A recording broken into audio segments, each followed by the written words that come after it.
Há quem diga que é mais fácil viver em uma família do que conceituá-la.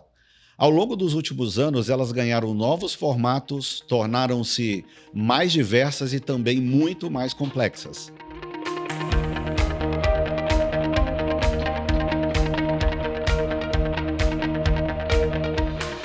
Olá, bem-vindos ao Wealth Planning Essentials Talks, uma série para deixar você por dentro de temas como família, tributação, filantropia, governança familiar, sucessão e muito mais.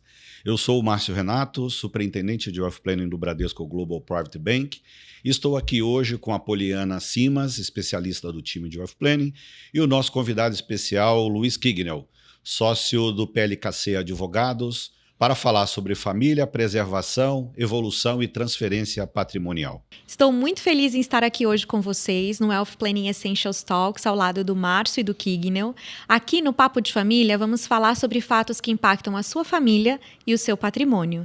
Além de abordar como os instrumentos jurídicos e o aconselhamento jurídico adequados podem ajudar a preservar as relações familiares e o legado construído geração após geração. Bem-vindo, Kignel. Obrigado pelo convite, mais uma vez. O nosso episódio de hoje será totalmente dedicado a ela, a família e as suas infinitas possibilidades de formação.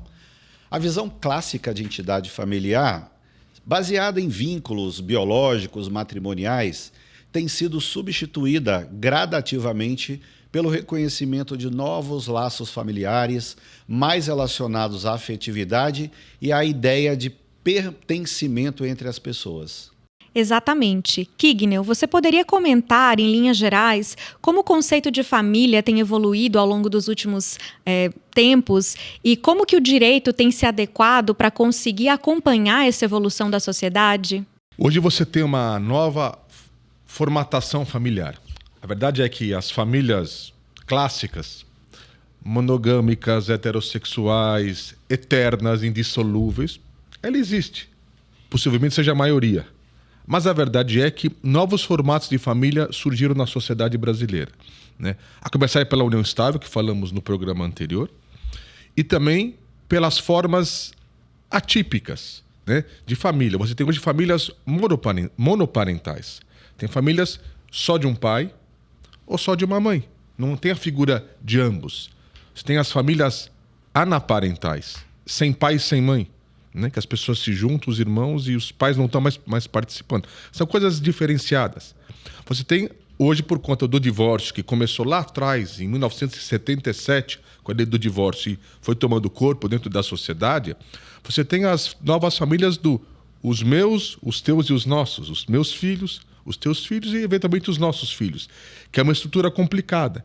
Então, você tem vários tipos de visão de família. Existe uma novidade familiar, mas ainda incipiente, mas que existe, né, que é a do trisal, que também surgiu, não sei nem se é pauta desse programa, mas que também surgiu, que começa a ser enfrentada pelo direito. E ser enfrentada pelo direito é porque ela existe, né? E cabe a gente também analisar essa nova questão. Como essas novas configurações familiares podem impactar na constituição e na transmissão patrimonial? Quando você tem novos personagens dentro de um núcleo familiar, você tem candidatos ao patrimônio na sucessão. Então, quando você fala de filhos meus, teus e os nossos, você tem ascendentes diferentes, não são mais os mesmos ascendentes, que trazem patrimônios distintos. Você também, por força dos regimes de bens, né, nem sempre a participação total do cônjuge, ora como meiro, porque o regime é da comunhão parcial, ora como herdeiro, pelo regime da separação total. Porque até o Código Civil anterior, quando você casava pelo regime da separação total, o cônjuge sobrevivente não era herdeiro, passou a ser. Então você tem uma nova configuração de pessoas que participam dessa sucessão. O que é importante que se entenda que cada nova união, cada personagem familiar que traz um agregado, que veio para agregar, embora as pessoas tenham um preconceito desnecessário sobre isso, cada novo personagem também traz a sua história, traz os seus costumes, porque você também tem na partilha de bens materiais, conceitos imateriais da formação de cada família. Quanto à parentalidade socioafetiva, de que forma ela se difere da relação entre padrasto, madrasta e enteados? A gente está acostumado com a filiação biológica, consanguínea. Quem são os pais biológicos. E a verdade é que, por conta das novas relações, os meus, os teus e os nossos, quando eu me junto com uma pessoa, casado ou companheiro, e ela vem com os filhos dela, qual a minha relação com os filhos dela? De afetividade. Né? Quando essa afetividade ela toma uma condição de paternidade, então ela não é só afetiva, ela é... Eu tomo às vezes como se pai fosse, ou a minha companheira como se mãe fosse, você cria uma nova figura do direito, que é a paternidade ou a maternidade socioafetiva. Portanto, eu tenho a possibilidade de que enteados se tornem como fossem meus filhos, que é muito bonito, mas passam a ser meus herdeiros.